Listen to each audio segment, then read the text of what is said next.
Do you really think you can stash your cash offshore and dodge taxes? In this video, we're diving into the nitty-gritty of when Uncle Sam does and doesn't ensure you pay up, even if your money is chilling in a tropical paradise. We'll break down the critical rules you need to know about controlled foreign corporations and offshore bank accounts, Subpart F income, and why simply leaving your money overseas isn't a foolproof tax plan. So stick around and take notes, because these insights could save you from a financial nightmare. And remember, this isn't just tax talk. It's about safeguarding your hard-earned assets smartly and legally. And who am I? I'm the CEO of Asset Protection Planners. We have a team of attorneys and consultants on staff, and we are the biggest firm in the country that sets up offshore companies and trusts, mainly for asset protection from lawsuits. And I've been in the business for the past 33 years. Now, I've done countless hours of research to put this video together, and this is probably the most in-depth video online about offshore bank account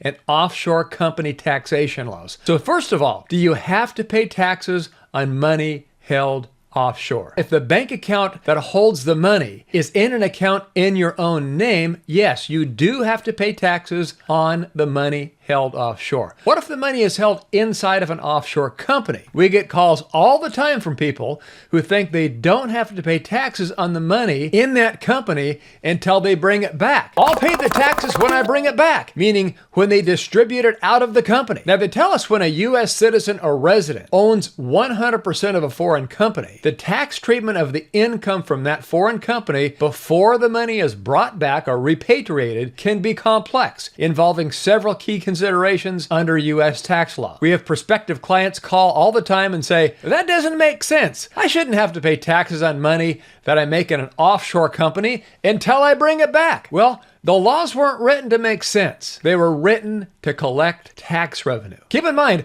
laws aren't logical dictates from God. They are creations of the human mind. And guess what? The human mind that writes the tax laws, the lawmakers, senators, congresspeople, are also the ones who get their paychecks from the U.S. government. So they're going to write the laws however they want to in order to get their hands into our pockets, whether it makes sense to the rest of us or not. So let's get into the nitty-gritty and let's take a look at the main points and references to relevant IRS guidelines and regulations. So subscribe to my channel if you haven't already, and I want you to take notes and write down these next 5 things that we're just about to talk about. We'll also talk about what is called Subpart F income. And that deals with money that a foreign corporation makes when U.S. people own or control the company based on a percentage of ownership. And a little side story about Al Capone. And then in the end, I'm going to draw you a picture to show you examples of when you can and when you can't stash money in an offshore company legally and not pay taxes until you bring it back. So our goal here is to make it crystal clear when you can and when you can't get away with not paying taxes on foreign income. Now, this is not tax or legal advice, so before you go and do anything from this video, consult with a CPA and or tax attorney. And I'm talking about one who really understands this stuff. So first of all, here are the 5 things I want you to write down. Controlled foreign corporation rules. Number 1, if the foreign company is considered a controlled foreign corporation, or CFC, which generally means that more than 50% of the company's stock is owned by U.S. shareholders, each owning at least 10%. So for example, if it's owned by U.S. people and you have 11 people with equal shares, they'll each own less than 10%. So we're talking about a controlled foreign corporation where shareholders own 10% or more of the company. And when they do, specific rules apply. Now, U.S. shareholders of a CFC must include certain types of the foreign corporation's income on their U.S. tax forms, even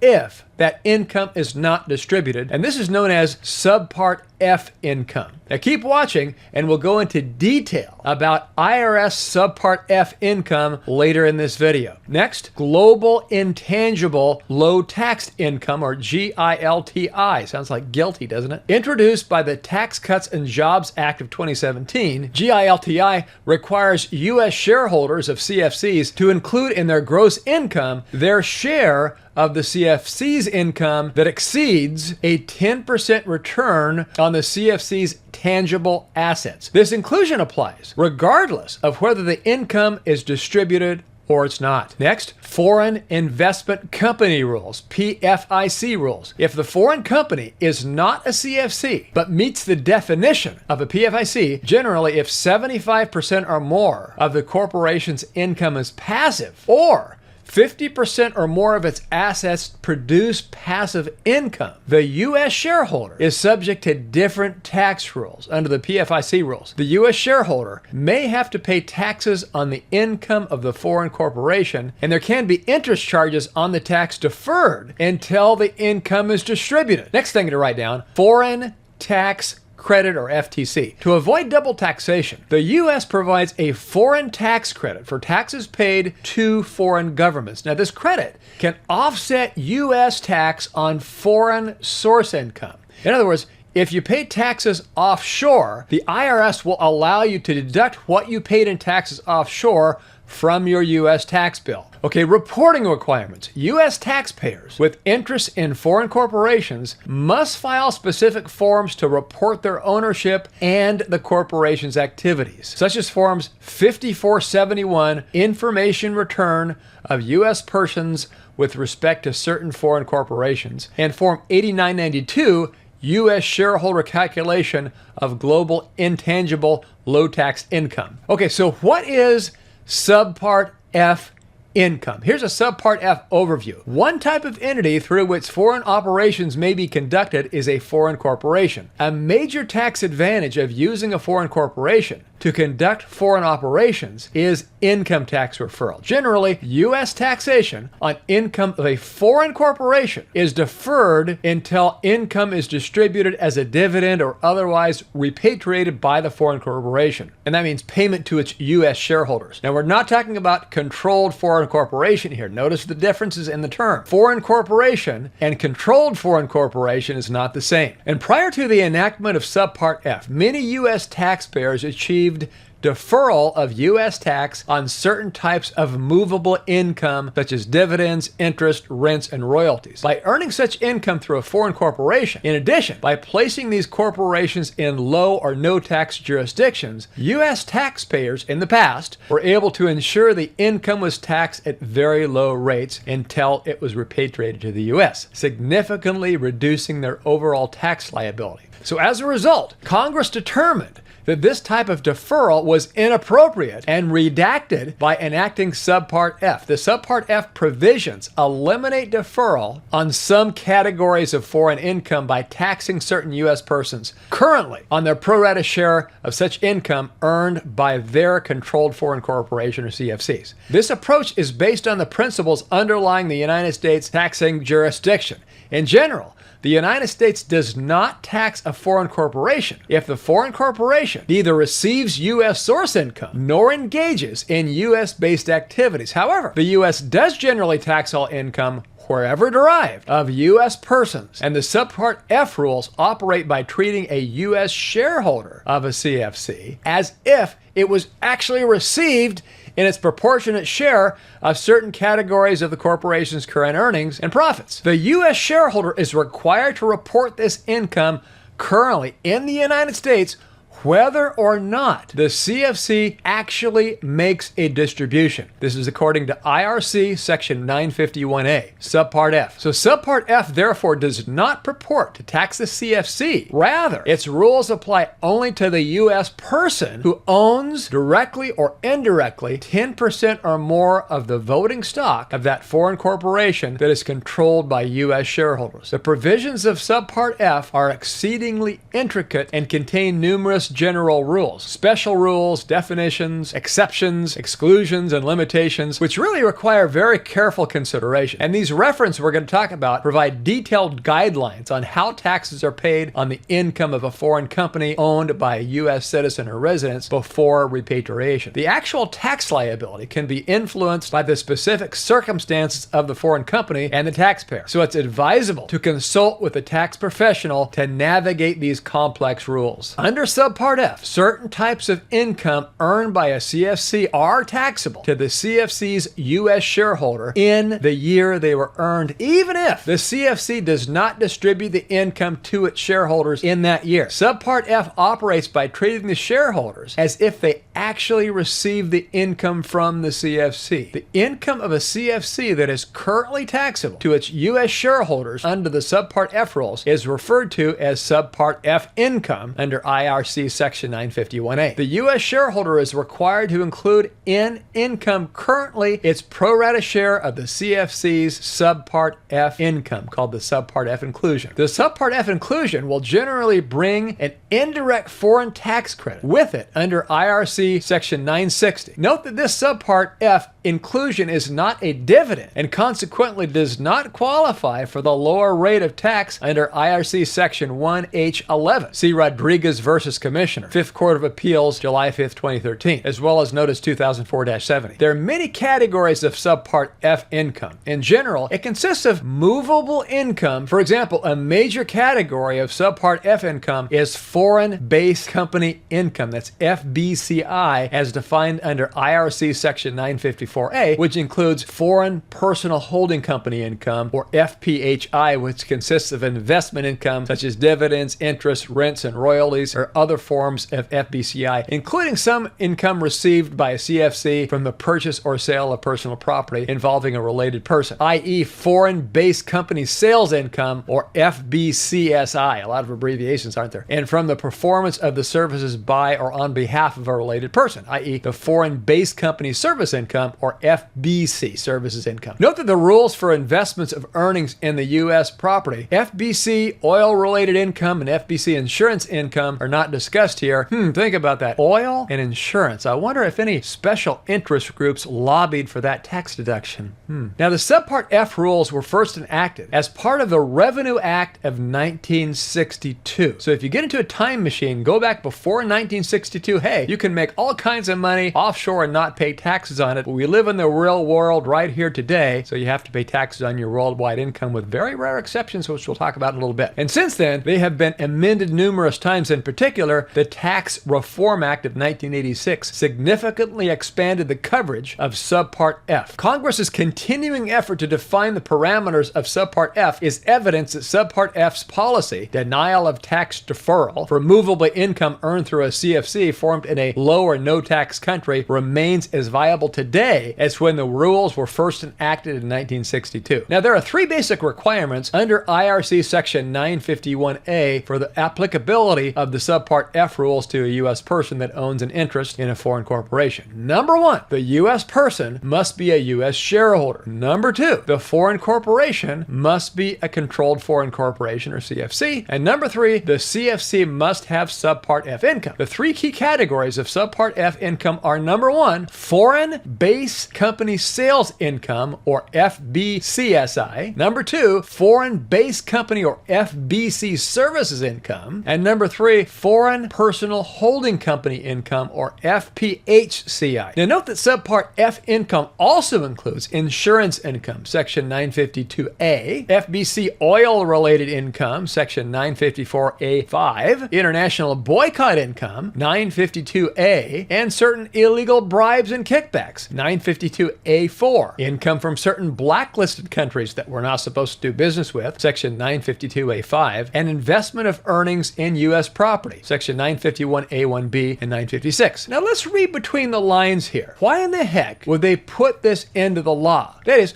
why would they put it into the law if you make money from illegal stuff that you have to report it? The IRS officials are smart. How did they nail Al Capone? Well, he was too smart to get caught doing illegal things. So on June 5th, 1931, Capone was indicted for 22 counts of federal income tax evasion for the years 1925 through 1929. So they used that to pressure him to plea bargain for a possible lighter sentence. So he confessed to dealing booze, and they used that pressure, and they got got him to plea bargain for a possible lighter sentence. So he confessed to dealing in booze during the Prohibition. That is, on June 12th, Capone and others were charged with conspiracy to violate the Prohibition laws for the years 1922 to 1931. So the point is, if you report these things on the list, you're a criminal. And if you don't report these things, you're a criminal. Now, there are certain exceptions for insurance income, manufacturing income if the company was already taxed at a high rate in the foreign country, or if it's a foreign bank. Now get this, a foreign corporation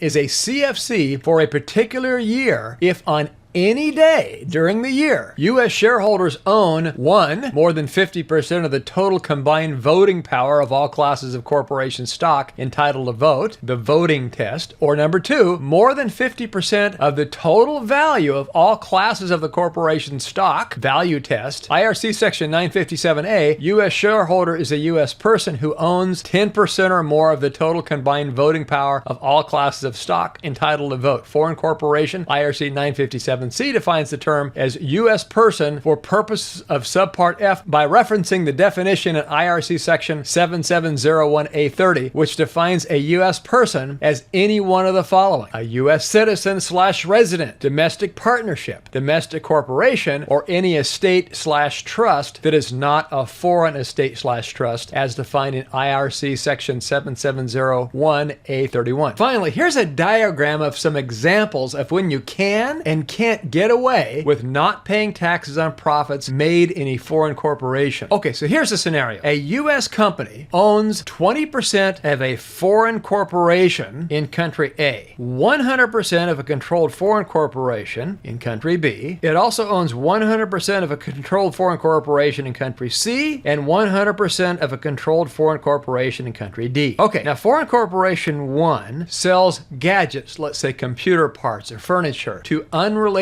customers around the world. CFC 2 purchases widgets from unrelated parties who manufacture the widgets outside the country, say car parts, and they sell it to people outside of country B and sells them without any further modification or manufacturing to the U.S. company. CFC 3 here performs services for the U.S. company outside the country, let's say answering services in the Philippines, for example. The services are completely unrelated to the sales of gadgets or widgets. And then CFC 4 earns interest on cash in an unrelated bank. So the U.S. company owns at least 10% of the total combined voting power of all classes of stock entitled to vote in the foreign corporation 1 here. In this case, it owns 20%. Therefore, the U.S. company up here is a shareholder of foreign corporation 1 as defined in IRC 951B. However, assuming that all U.S. shareholders do not own more than 50% of 1, the total combined voting power of all classes of stock entitled to vote, notice both ownership and control, and number 2, the total value of the stock of foreign corporation 1. Foreign corporation 1 is not a controlled foreign corporation in this case. And this would be the case if, for example, all other owners of foreign corporation 1 are foreign persons, unrelated to the U.S. company. Consequently, the U.S. company will not have a Subpart F inclusion as the result of any of foreign corporation 1's income from the sale of gadgets or anything else that foreign corporation 1 does. Now, on the other hand, controlled foreign corporation 2, 3, and 4 are each owned 100% by the U.S. company. So if all of them are owned by a U.S. company or a U.S. human being, by U.S. company in this case, they are therefore controlled foreign corporations as defined in IRC 957A. With regard to the sale of widgets by CFC2, CFC2 will have foreign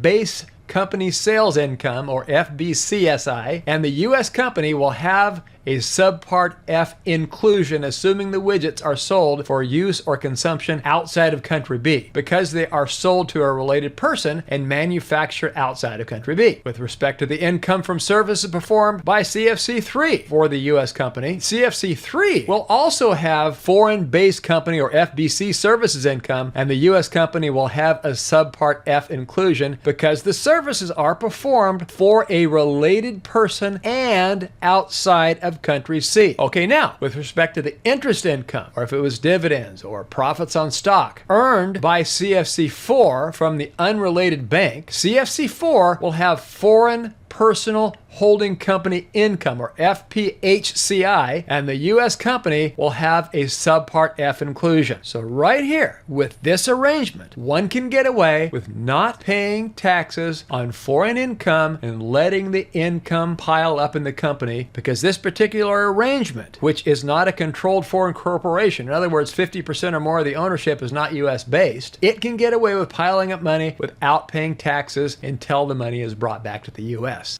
Now, I'm adding this to the video because I thought it was important. We're talking about a U.S. company owning the companies down here. Very similar rules would apply if this was a U.S. person owning the companies down below as well. So again, the reason the U.S. owner in this case gets a tax delay right here is because this U.S. company owns or controls less than 50% of this company right here. Another way one might get a tax delay where profits can pile up in this company until the money is repatriated if there is no U.S. person that owns 10% or more of this company. So let's say you have 11 U.S. owners who all own equal shares. So the owners are all U.S. people, but there are 11 owners that all own equal amounts of this company. So all the owners, let's say, own 1/11 of the company over here. They might be able to let money pile up in this company and not pay taxes until it's brought back. But again, and I emphasize this is not a do-it-yourself project. You want to make sure that you get licensed tax counsel, very knowledgeable, because doing this without guidance can get you into big, big hot water with the IRS, and none of us want that. So as promised, that's when you can, and that's when you can't get away with paying taxes on an overseas company. Again, see a CPA and tax attorney before doing any of this stuff. So I hope you enjoyed. Hope you found this informative. I put a lot of work into it. Please like, subscribe, and share this video with others. We'll see you next time. This is The Business Guy.